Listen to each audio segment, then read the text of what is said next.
Guys, welcome to the next edition of the V-Man and Barko podcast. Here we are joined with, of course, V-Man. I'm Barko, and today's guest, we have Aaron Mitchell. We have Mitch. Mitch, welcome to the program today. We'll dive right into it too. Mitch is one of my really best friends. I met through Brother Rice event that we had. Mitch is a teacher and an administrator at St. Thomas More in Vancouver, which is a Christian brother school.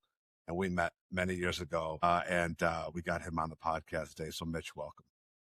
My pleasure. I'm humbled to be here. It's actually really fun to be on the other side of it. And I'm going to start this episode for whoever is listening out there to know that I am the farthest thing from an expert. It probably should be my wife talking about mortgages, but hey, once again, I'm the brains of the operation and the eye candy, and it's not easy to be that, as I'm sure you two both can relate to. So I'm happy to be here. It's a wet and rainy day in Vancouver, assuming it's nice and cold in the Shy.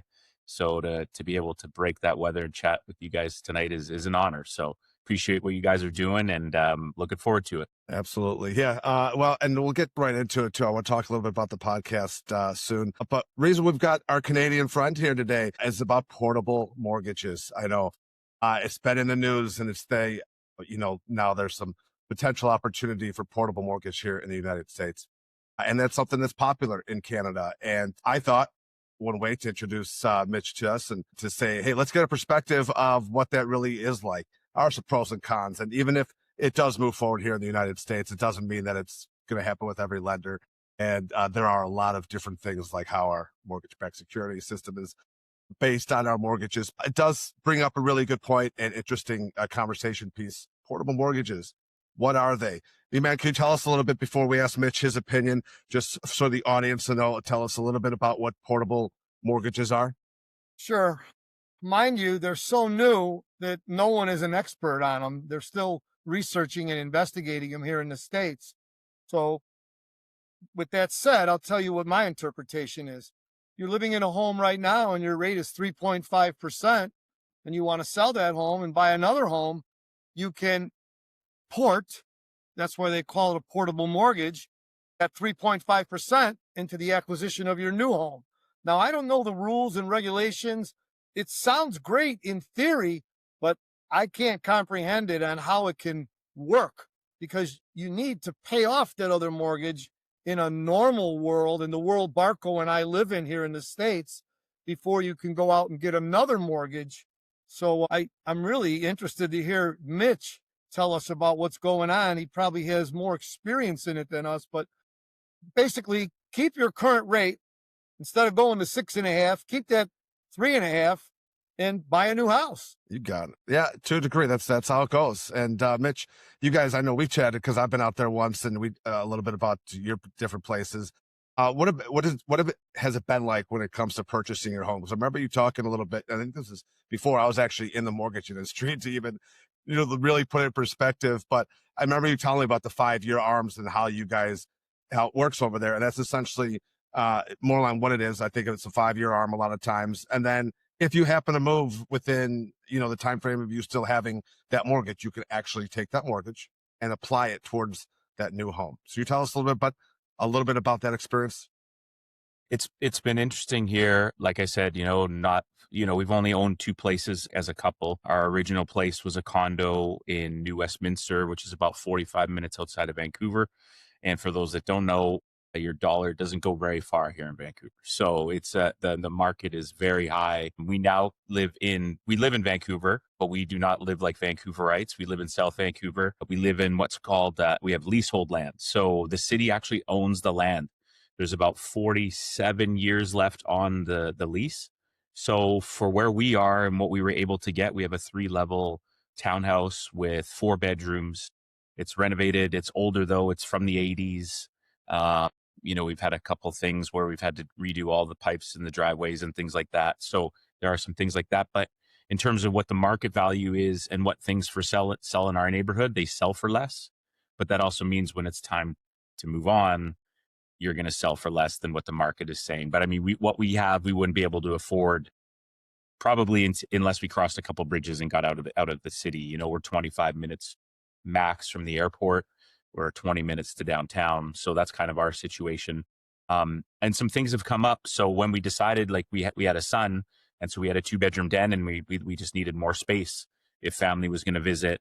My wife is from out of province, so family comes to visit. I mean, maybe we should have just kept a small space so they couldn't visit. No, I'm just kidding. I love my in-laws. I love my in-laws. But just things like a property transfer tax. So if you're not, if it's, if you obviously, it's, unless they give a bit of a break to a first-time homeowner, but if you're transferring, there's a property transfer tax. So we're like, okay. And all these things is kind of tacked up. So for us, whenever it's come to our mortgage and kind of renewing, and that 5-year cycle just came up for us. I was actually just looking, you maybe do a little bit of research. It was good. But, when that came up for us, our approach has always been, we get paid on the 15th and the 30th. We know what we're getting paid. My wife gets commission with work. So that's just kind of a little bonus, which I think we'll talk a little bit more about some of your notes there, Barko. But we like to be the people that we know what's coming and going. And, we know what that bill is going to look like. So each time, we've never gone with the variable, right? We've just sort of stuck with what we know. We do have friends that have done that. So there are stressful times in the ups and downs. And so the transferring over was easy. It's just, like I mentioned, going to a place much bigger, a few $100,000 more. So there's that, the property transfer tax, like just things that we maybe weren't anticipating when we thought we had a lot more money than we did when we made the move over. I don't know if I'm answering what you're asking. I kind of rambled there, but hey. Yeah, you got it. I appreciate it. So, yeah, because that's something we don't see. You have a 5-year window, and here's your rate. And you said you had a fixed rate versus an adjustable, which a lot. I mean, we have a 30-year mortgage, right? But you Okay. get a 5-year window every 5 years. You can do it in 3 years too, but you pay a higher rate, right? So you could even say, I'm going to go for 3 years at this rate, but it's going to be higher because it's shorter term, which you guys already know all that. But 5 years is what you do. And then based on what the market is saying, you can go, all right, I think we do want to go variable. I don't think we want to go fixed anymore.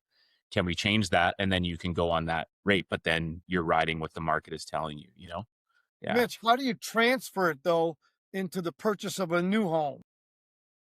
That's a good question, man. That's what we pay you guys for, I guess.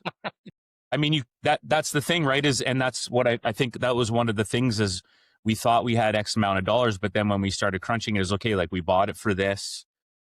We did okay. We sold it for about our condo for about $100K more than what we purchased it with, really doing nothing to it. It was a newer building, had an outdoor pool. Like it was a nice little place. And then but then it's like, okay, well, property transfer tax is whatever, like 8% or something like that. And then, okay, what, we're going to look what we're buying into now. And so it just kind of, that's honestly, if I'm being totally honest, that's what we pay someone to do for and read those numbers for us. But it's interesting that that's something like, so what's your guys' scenario there? I'm intrigued. I guess we just to make assumptions that we're kind of on the same wavelength when it comes to that. What does it look like for you guys? What are you doing within your end?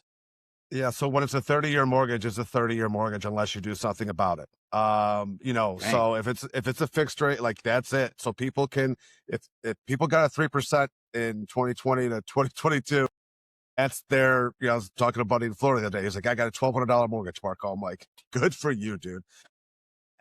So Right. That's what that is. So there's no 5-year window saying like, hey, what's the market look like today? Now you can refi and say, take a look and see if it makes sense. Oops. Mhm. But if you have an adjustable rate, like a 5 or 7 year, then yeah, you're absolutely going to have that. But those aren't as traditional here, and ARMs aren't priced as well as competitively as they used to be in recent years. So majority of our mortgages, 30 years, that's it. I mean, taxes and insurance can go up, but your principal and interest isn't going anywhere as long as you don't do anything and you pay on time.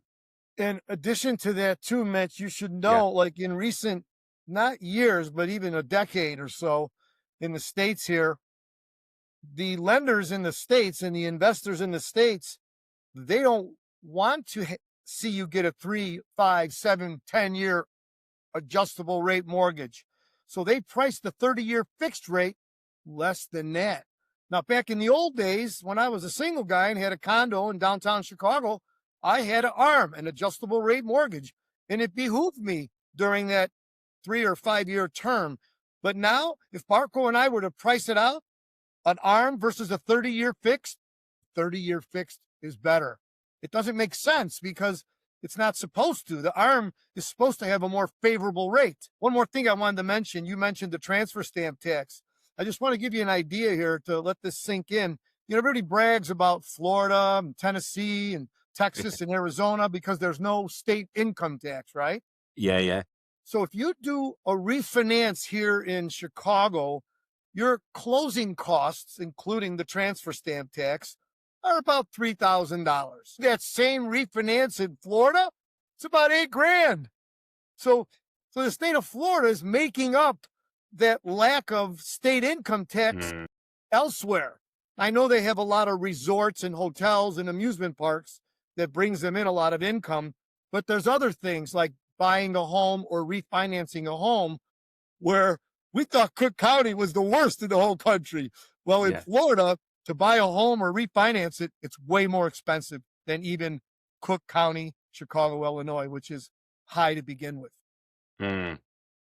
True story. My very first loan in Florida was a refi for a realtor that I did not realize that they transfer tax on a refi. And I'm like, what are we transferring? I never put it. And Section A, Mike, RV man, you know what it is, man. That's a tolerable flat. It's a tolerance cure. And who had to eat that was this guy that cost, because I just didn't know. I didn't really think about it. Like, there's no transfer tax. And they do get you. That's a true story. So that's, appreciate that. And Mitch, one of the reasons too, in the news here in the United States for next year, some of the talk is because we're home locked, because a lot of the people who own homes right now are sitting on rates in the 2s and 3s and 4s, don't want to move because they don't want to get a rate that's going to be a 5, 6, or 7 right now. And it's going to add a lot of money to your monthly payment. So portable mortgages has been brought up as a potential solution or possible solution for certain people to say, hey, I have a great rate right now. I have a $300,000 loan, but let's say I've got to upsell to, $600,000. That $300,000 difference, you'd have to get the current market rate, but you could hold on to that 3%, at $300,000 to start out with. So the whole $600,000 loan amount isn't at that current rate. That's kind of the question, and it's being brought up to see if that would be a possible fit. And it's one of those things where, it's talk, to see if that really works like a 50-year mortgage. All that really is going to do is lower your monthly payment a little bit, and it's going to extend the life of that loan for no reason, which we could get into it, talk all day. But those are topics that are being brought up around here, and we don't have as much experience. So that's why we're trying to get some good perspective and educate the people. Yeah. And I guess too, for up here, it's kind of like, it's all we've known, you know what I mean? So it's just like, we don't know any different. So to hear you guys now, so we're talking like, it's just a paintbrush all across America. It doesn't matter what state you're in. Well, so lenders would have to allow it. Not every lender is going to do that.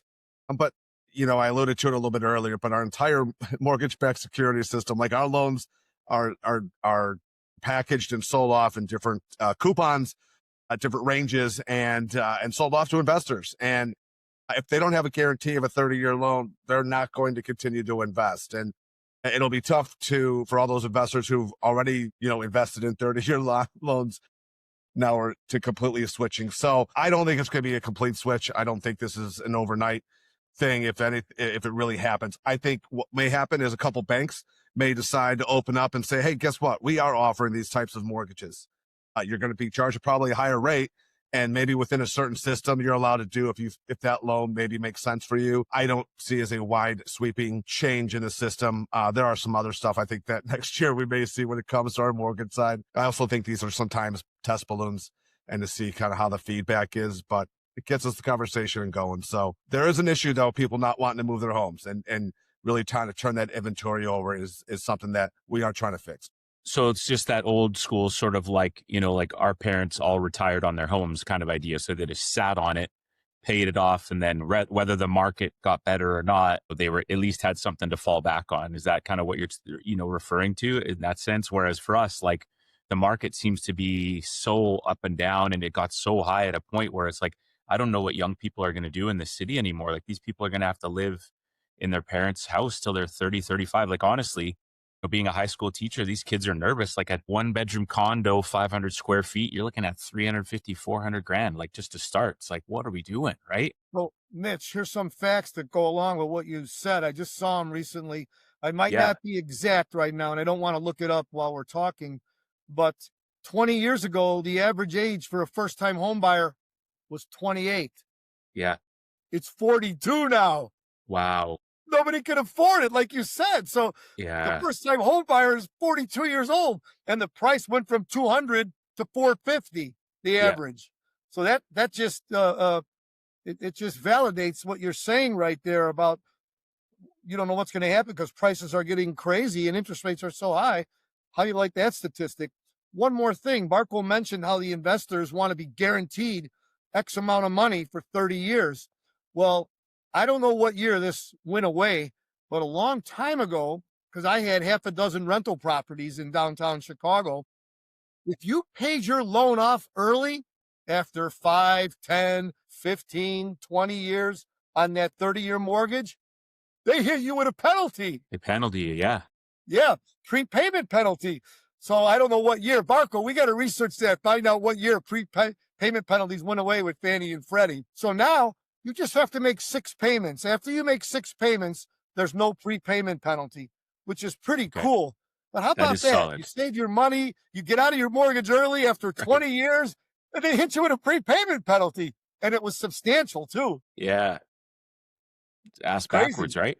Yeah. Yeah, totally. Well, and me getting the mortgage industry originally, like, 7 years ago, whatever it was, and I'd have to, yeah, I was going through it, learning how to explain it to other people. And I'm like going through a prepayment penalty. Why is this on the first page of the loan estimate? Like it was bad because it's on page 1 to show there's no prepayment penalty because that's how, it's just not a great idea. So, and how bad it was. By the way, they still exist in commercial loans. In certain loans. Several years ago, I had a multi-million-dollar loan on a business I owned, and I went to pay it off early, and the prepayment penalty was enormous. And I said, it doesn't behoove me to pay it off early. I might as well keep making my monthly payment with the interest rate. So I did not pay it off early.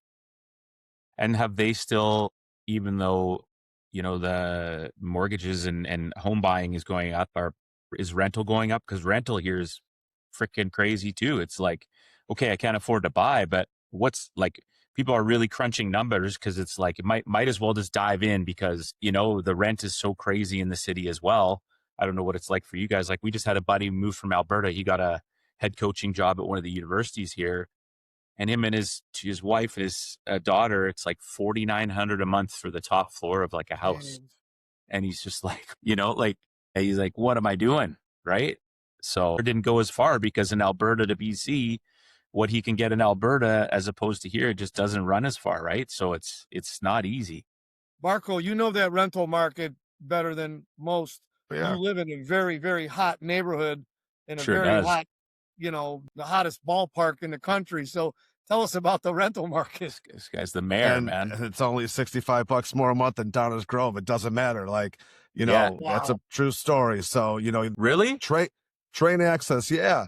I've And been I to didn't both have a pool places. there. It's $65 a month more when I first moved here was the difference. And I literally had a conversation just before I was moving out with one of the girls who ran like the community for like a number of different cities. And she's like, Lyle, Downers Grove, and one other one. She's like, because of the express train, they can charge that. So, rent's not awesome, but you look at go buying a condo in the city, you look at places, you're spending $750 a month for HOAs. So, Yeah. that adds to your True. monthly payment real quickly too. At the end of the day, it really does come down to having more turnover and having the opportunity to buy and to move. Right now, very few people are moving. We're actually getting homes delisted here in the United States. It's been an interesting few weeks. We're kind of seeing markets kind of top out when it comes to values, and in certain neighborhoods kind of decreasing, significantly. So most, here in Chicago, we're lucky. Like you guys know this neighborhood and you guys know the burbs. Like we're very fortunate. We have a couple things that are not going away: jobs, and education.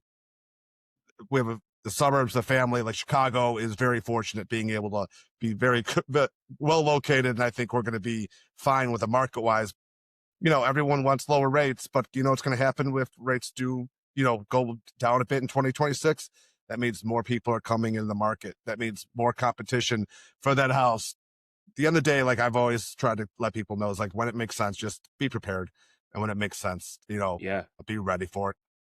So when you guys When you guys are like thinking of you got this new thing coming in, it's fairly similar to what we have. Like, in your guys' opinion, which one do you think is the best? I don't know if you want to answer that. I'm just curious to what you think. And it's difficult to hear what you're saying, Barko, because I've been all over the states. Like, I can't tell you how many times I've met just random people in different states and they're never from there. Doesn't happen like that in Canada a lot. A lot of people in Canada, they get locked in and they stay where they are. Unless you're from the prairies, they like to leave the cold. But, like if you're from the West Coast, you kind of are a West Coaster, right? Whereas like when we're in Chicago, I'm at Wrigley and I'm chatting with someone like, oh yeah, I'm from California, or like we moved here for that, because it's pretty like, it's an even playing field where we don't necessarily get that. So I'm just rambling a bit, but like when you guys think about what could be coming down the pipe, what are your thoughts and feelings about it? It's okay if you trash the system too. If you don't like our model, it's all good. I'm just interested to know what your genuine thoughts are. I think our system, I'll go ahead. I think our system is just because the mortgage-backed securities. I think the way that the investment side of it just can't take a change that drastic. Maybe there's room for different types of products that coincide or they go along, and maybe like our non-QM or non-traditional loans that we have, maybe a subset can be created to be able to offer some of that. To completely upend and change our mortgage world, I think it's so much deeper than just mortgages. I think it would be a challenge. So I don't think there's necessarily right or wrong, but I just think that we're just tied in too tight for us to completely overhaul everything. Do you think they would ever have a system? Sorry, V-Man, I know you want to speak. Do you think they'd do something where it'd be like, we're gonna start the system, but we're gonna allow you to keep what you're paying? Or do you think it'd be, you also now are tacking on an extra $1,200 a month or whatever, which you don't have, Well, I think any variable in someone's monthly payment or home payment is not going to be welcomed. So I think we are very accustomed to making sure we know what our monthly payments are, regardless of if it's renting or purchasing, and to having like a 5-year, like, oh man, and then I got to go through the market and just like I said, buddy in Florida, $1,200 mortgage, like. You can do that for 27 more years and that's good. And that's the kind of, I think, consistency I think people are looking for here. So 2 things. One, because of the difficulty, because of high interest rates and home prices going up and lack of inventory, in the last 5 to 10 years, they've come up with all kinds of ancillary products, not your typical Fannie Mae, Freddie Mac. Like Barko mentioned, there's loans based off your rent, loans based off your deposits if you're self-employed, all different kind of unique things that are really different, and they're hard, but that's the only way to get a round peg in a square hole or a square peg in a round hole. That's the only thing. And then the other thing, the monthly payment has not been consistent, even if your rate is staying the same. Here's why. Taxes and insurance keep going up. And every now and then you get a letter in the mail saying, hey, your escrow is short. Mail us a check for $300 or we're going to increase your monthly payment. I just got one myself because just recently on this most recent tax bill, the average increase in taxes in Cook County, Chicago went up 16%. Now, you don't have that excess money in your escrow account. You're getting a letter from your service provider saying you need to dump more cash in or we're going to increase your monthly payment. So even if your rate's the same, monthly payments are still going up because of taxes and insurance. And if you have a condo, HOA. Gotcha. No, good feedback. I agree. I mean, if you were asking me what I would like to know for 30 years, you know what I mean? And then I can rest at night and then you can plan. I can invest in here. I can I can go to Maui and save money for this. There's nothing that's going to slap me in the face, right? Other than having an unaffordable kid, but, and whatever my wife spends comes out of her savings. But yeah, that, that would be my priority too. So Mitch, the people who really lucked out were the ones where the timing was right for them. Sure. Yeah. First time home buyer, upside, downside rate was 2.75. Come on, man. That was just, they got lucky. That was fate. Yeah. Yeah. Barko and I, and loan officers, we did real well during those markets. But the people who got those rates, they just got lucky and they were in the right place at the right time. And they're the ones who don't want to get rid of that rate. Right. Yeah. Can't blame them. And that's the thing. But imagine that is like every 5 years, the stress of people wondering where the market is and what it's going to be like. And then you have to make another major decision on your future. Right. And that's kind of why we've always just stuck with fixed, because we're just like, we know, and this is what it is. And because we don't follow the market close enough to really have a pulse. You in whatever the media is going to tell you. And you're like, oh, it's going to go way up. So you're like, I'm going fixed. You know what I mean? And then it doesn't. And then people with variable are like, haha, but Nor so should you. Nor should yeah. you, you know. Yeah. Imagine if we all had to worry and read the paper every single day to watch the market. Fortunately, you got loan officers like Barko and I. We have Yeah. our clients locked in, and we know when it behooves them to save money, and we reach out to them. So Yeah. I would hate to live like that, where I got to watch every day to see if I can lower my monthly payment. Yeah. No, for sure. Yeah. It's good stuff. Appreciate it. Before we can jump into a couple other things, I know I gave you guys a little homework assignment in preparation for this from Notebook LM, and that little podcast I kind of prepared for you guys to do introductions of what we were going to talk about today. I'm interested in what your feedback is of using that, if that was worthwhile or a waste of time. Yeah. Love it. We learned that at a Pro D last year. And so like we were making our own like rap songs and like just sort of, and I was like, oh, how do I do this? And I think it's a great way. I actually was thinking for my own show, because I just copy and paste sort of a mini script for each guest, right? But I think what you did is take it a next step further, and is like, a little bit about both of us. You put those details about us in there, and then it creates that. And it was a quick, easy listen to. So yeah, I thought it was great. I thought it was real. I said, who did this? Who made this up? Hey, what a No. why are we having a podcast? This guy's first team all AI. Don't be fooled, V-Man. He's first team all AI, this guy. Mitch, yeah. I'm fooled. But Yeah. Mitch, here's something else I'm fooled at. I don't have a paid subscription to ChatGPT. Just I'm naming one. Yeah. But my wife and children do. And I was sitting around the dinner table at Thanksgiving, and I said, what's the difference? So my son said, he got on ChatGPT, and he said, was Mike Vlamis a great water polo player? And he got a whole bunch of shit on me. And he said, Dad, you do the same thing. Yours is unpaid. Mine is paid. And I did it. I'm telling you, mine was really good, unpaid. His made me look like King Kong. So paid subscription dives deeper. It gets more info on you. They knew more about me than I knew about myself. I couldn't believe it. Couldn't believe it. It's wild. It was wild. Yeah, it is pretty. Yeah. I still don't have a paid prescription. I don't use it enough. Barko probably has half a dozen paid prescriptions. Who knows? No, yeah. Actually, I only do ChatGPT, and I put a note on my calendar to cancel it when it's up, because I want to see what it's like without. Because of Gemini is so good. Claude is really good for programming. It's crushing programming right now. So I'm kind of testing out different models to nerd out a little bit. So that's the only one I actually pay for. But what I did do for this, I pulled your LinkedIn profiles, because you can do PDFs.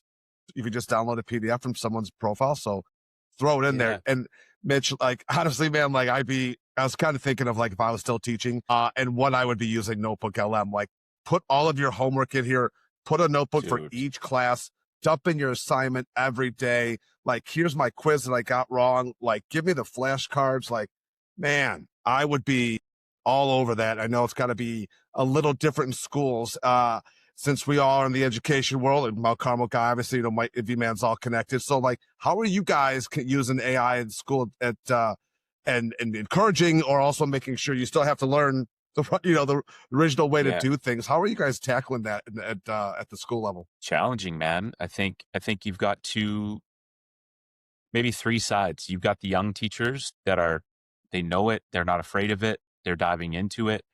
They're using it as a tool. Then there's me, 48, kind of, I'm going to the financial meeting that's closer to retirement than it is further from retirement, but I've still got years. So I'm tapped into it. I use it as a teacher. It's made me a better teacher, to be honest. I don't copy and paste it, but like if I'm struggling to get some resources and figure some stuff out, it's helped me. And then I think you've got, the older generation that are just like, I don't even want to know. And almost like, if you're not like just the black and white how I was raised, if you're not home at midnight, you're grounded. So like, don't touch it or you fail. Right. So I think it's, we've had a few Pro Ds on it. You and I talked a little bit about it this summer, Barko, but just sort of there's nothing we can do. I just had 2 alumni actually come in and speak to my leadership class yesterday. And one of the kids right away, what about AI? What should we do? And they said, I mean, you can use it, but I wouldn't suggest overusing it, because you get that one sort of red X on your profile and the dean knows you by first name. That could be your post-secondary career, right? So yeah, use it. It's a tool. But if you start to get in this bad habit of using it for everything you do, like you touched on, is you're missing the whole point of the process of learning a little bit, right?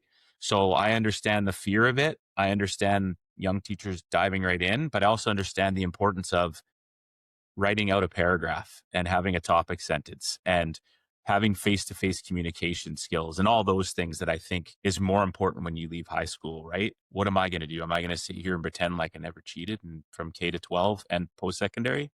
Come on, right? We all know V-Man's known me 32 minutes and 28 seconds. He'd laugh in my face if I tried to tell him that, right?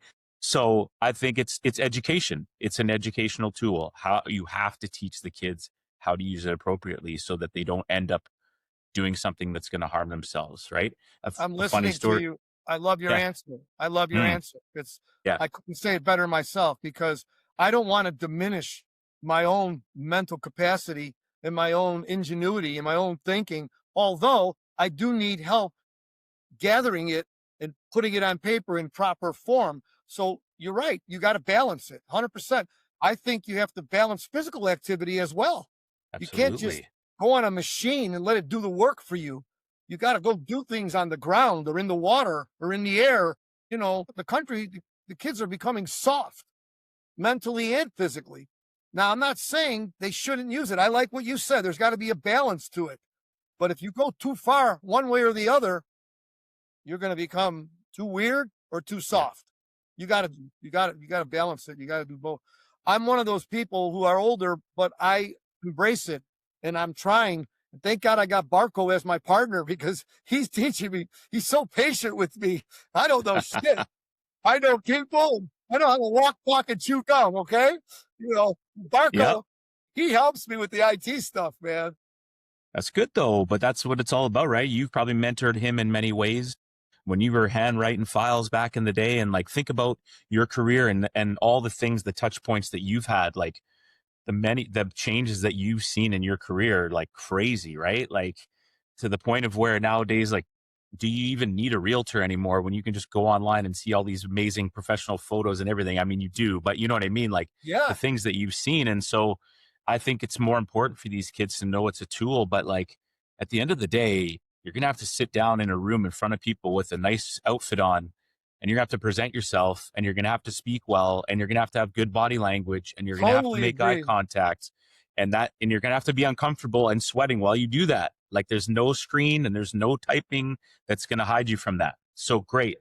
This ChatGPT might get you a B+ on your English paper, but one day you're going to have a tough interview or something that you're going to have to use your personal skills and people skills. So that's you're just going the to be at a reality. loss for words, like you said, stuttering, babbling, and sweating. Yeah, I agree, man. Oh my God. Yeah. Dude, Barko, you're right. I like Mitch. He's cool. He's just like us. Yeah. I told you it wouldn't take long. It didn't take me long when I got a chance. Plus, our to meet favorite him. destination is Maui. His and mine. Buddy. Where are you Can't staying? wait. Where are you We're staying? Kihei, South Kihei. I know Kihei. Yeah. There was a time, you know where Napili Bay is? Of course. So we used to house sit, my friend's house sit, and I helped him. Mick Fleetwood's house from Fleetwood Mac. No way. Yeah, we used to hang out there a little bit. I bet it was terrible. Sounds terrible. It was, no man, it was so cool. So cool. Oh, man. I bet. Yeah. Now, you know, I was really hurt when old Lahaina Town burned. I know. My friends that I met throughout the years own Chemos, Kimo. You know Chemos. Yep. And I just felt so bad for those people. And It was like a fluff few trip. months. The last time we were there, it was like a few months later, and I remember we were at a brewery. Music was playing, the wind was blowing. You know, my son was behaving. I'm like, huh. And then like 3 months later, the news, and I'm like, that place, it's just gone, right? Gone. So sad. So hard to believe, just gone. Mm-hmm. Now, the other place I go sometimes is on the Big Island, and that volcano just erupted again, Kilauea. Did it? Yeah. I was there No. when it was bubbling with the family before. Yeah. We saw it, but it just erupted again recently. So Yeah. it erupts every few years, man. And I remember asking the park ranger, I said, what's to stop this thing from erupting right now and the lava rolling here and burning my feet off? They said, nothing. I go, Yeah. what are we doing here? What are we doing here? I mean, I don't know, man. But anyway, I wish you a great, great trip. Thanks. No, it'll be good. It'll be really You're good. We're welcome. looking forward to it. Yeah. I mean, you guys are making me jealous. I've never been, so I love that you guys connect through that, and you That's get a so chance great. to have a good trip. And Mitch, you'll be in Chicago in July, Yep. so we'll make sure we have to have a proper in-person meeting, maybe at the Fire Whitecaps game. We're going to that. Yeah. I've already looked at some group tickets. That'll be fine. You know what? I didn't even realize too, Berhalter versus Berhalter for that. Really? I can't. Yeah. Yeah, well, because Greg and it's Sebastian. Yeah. So like, it's gonna be a fun Amazing. match. It's gonna be right in between World Cup matches too. That week, the way it times out, Wow. it's like one of the featured matches for the MLS Yeah. in between the World Cup final or quarterfinal. So we'll see you then. But I'm not letting you out of here without talking about a hoops journey. You've been Sure. podcasting for about 4 or 5 years. You have people on in the hoops world. You're one of the people I got cut in the left-handed layup line at Rice. I knew I was getting cut. Hoops was not I'm pretty athletic, but I'm not the hooper. We didn't have one. I knew exactly when I got cut. So basketball for me is for you and Creed to get me into that a little bit more, and trying to have more appreciation for it. And your podcast helps me do that too. So you tell us more about your journey, your hoops journey. Yeah. Yeah, I don't know, man. It's been a really fun experience. We started in COVID. It had been something that was swirling around the back of my mind. Much like you guys, V-Mound sounds like water polo was your thing, which is one of the most savage sports I've ever seen in my life. That the conditioning you need to play that sport is absolutely wild. But it just, sport was a vessel for me to become a teacher. All my favorite people and my mentors were teachers and coaches. They set the table for me, and they were the people that I wanted to be when I was older. And so, I listened to a lot of podcasts. They're mostly sports related, some leadership stuff. And I just thought, like, there's so many tangible people in Canada. We've had a handful of American guests, but I was like, there's so many people in Canada that have great stories too, that have played in the NBA, that have played in high level Euro League, that have been national team players, played in the Olympics, that are refereed in the Olympics, that have coached in the NBA and all over Division One. Like, so I was like, and as you guys know, in your field and in your sports world, small worlds, right?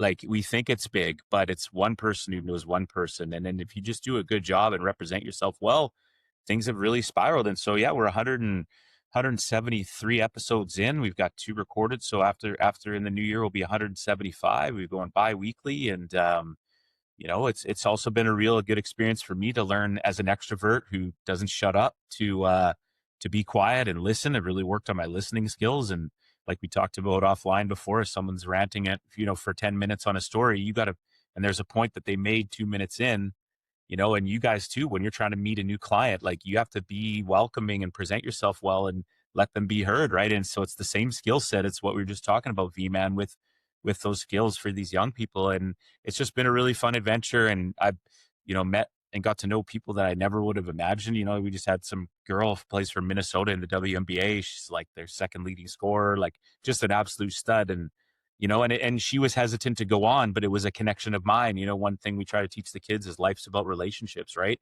And so, and you guys know that in your world, you make one good connection that can lead to 10 more, right? And so it's just been really fun, man. And I was lucky to be half decent at basketball and had a fun career with it, and have enjoyed coaching and teaching. But the podcast has been just a fun way to reinvent yourself. I think we've all felt that at our midlife.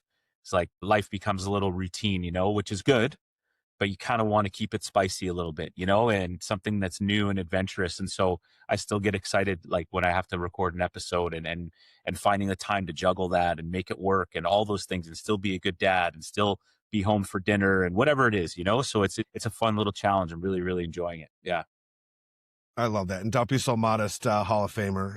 You got into the Canadian Hall of Fame this year. So congratulations on that too. So Great stuff. Appreciate that. all the way around, Not bad for a undersized 6'3" post, not Oh, overly yeah. athletic. You had to think the game, Matt. I didn't get blessed with the with the athletic ability that many guys did. So I think it was from playing a lot of sports growing up and being exposed to different sports and having to think through those games and think ahead, in baseball, what's two plays ahead, in soccer, conditioning, your position. So yeah, man, it was really lucky to have a good, fortunate career. But like I said, there was a vessel to get my education and move on with that, and end up getting a master's degree out of that through Gonzaga, and just yeah, it's been fun, man. We could keep it rolling. So it's hard to believe, that many episodes and that many years that we're that far into it, right? But then I think about, the start of this episode and like how long we've known each other, Barko. It's like sometimes it just feels like time is it's moving, man. That's for sure. Yeah. I can't believe it's the end of the year already and almost Christmas time, and time for another one. So Yeah. well, we will wrap it up with that. Thank you for making the time. I'm sure you're packed all ready to go, but you've got a big day ahead of you tomorrow. V-Man, any final words before we get out of here today? No, I just want to say this was really great. It was everything I expected and even more. I'm so happy to make your acquaintance, and I'll make sure I'm available to see you when you come in June or July, and maybe we'll talk again. I'll keep following your podcasts, and have a wonderful holiday and a great trip to Hawaii. It's been great, Mitch. Thanks. Yeah. Appreciate it. My pleasure. Hey, if you guys got some, I know Brother Rice has got, what are they, BJ Armstrong, or is that Michigan? I don't know. You got some famous basketball alumni, man. Connect me. Yeah. We get Bobby on there. Bobby Frazier, Bobby's national champion. Yeah. We can. Someone's got a good story. Let me know. Yeah. Mitch, I just thought of it. We got Lloyd Walton, Mount Carmel, Marquette, Milwaukee Bucks. Come on. We got Antoine Walker, Kentucky NCAA champ. There you go. Oh, man. I smoked cigars with him. Get the fuck out of here. Who else we got, Barko? We got Antoine. Donovan McNabb played basketball at Carmel. Brother Rice beat him Just twice that year. A couple other ones. Greg Carney, Wichita State. Yeah, there we go, man. Yeah. Listen, you're right. I'm riding my wife's coattails. She does her company's North American. They do an annual trip. Last year it was Brooklyn. This year it's Chicago. And I was like, am I allowed to tag along? She's like, yeah. And she said, I won't be free all week. And I said, don't worry, I'll figure it out. So When is it? What is it, Barko? It's right around July 21st, give or take. Yeah. It's that week right after the All-Star break, and the Twins are at Wrigley that Thursday, Friday. So I think Mitch is sticking around or maybe it's Friday, Saturday. Friday, Saturday. We're going to stick around for the Friday, but I think we come in the Monday, and she's got like an hour on Tuesday night. I said, babe, it's okay. I'll be all right. Mitch makes friends pretty easily here in Chicago, wherever he goes, so he'll be just fine. Cool stuff. Appreciate you guys. Merry Christmas, man. Happy holidays. Christmas. Barko, love you. V-Man, absolute pleasure. Thank you. Thanks for mentoring this guy. He's a great guy. I know you mean a lot to him, and I know that it's important for him to have good mentors in his life, and he's crushing it in his own little space. So it's really great to see, and it was a pleasure to connect with you guys tonight. Thank you. Barko's my guy. I know he is. Try not to make me look too bad, Barko. Like, see if he can, I don't know, AI some of my wrinkles and stuff. Yeah. What about some hair? Yeah. Overrated. Auto-tone.